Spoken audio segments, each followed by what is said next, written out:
Hi, I'm Tom Fuchs, the MFDA's Senior Construction Manager, with a quick update for you on the FM Area Diversion project.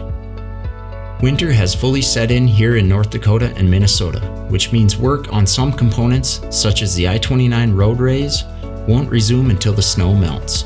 Excavation, however, continues to move forward, as well as work on the control structures. You'll notice this month that the first sections of the stormwater diversion channel are beginning to take shape.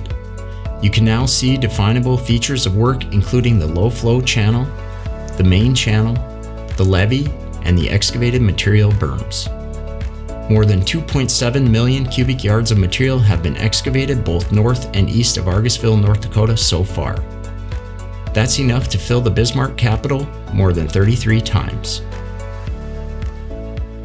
Besides excavating the channel near its outlet, ASN Constructors has ramped up tree clearing efforts along the channel alignment. At the Cheyenne River Aqueduct location, trees will need to be cleared to make way for the structure that will carry the Cheyenne River above, while allowing floodwaters to pass below through the diversion channel. By removing trees in the winter, crews can minimize disturbances to ground cover, crops, and migratory species. Over at the Diversion Inlet Structure, the 3 radial arm gates were prepped for installation and 2 are now up. Each of the gates are 50 feet wide and 26 feet tall.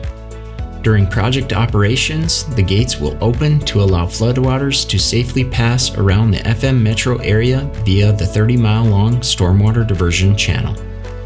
If you would like more information on progress or to better understand how the FM area diversion will operate, visit fmdiversion.gov.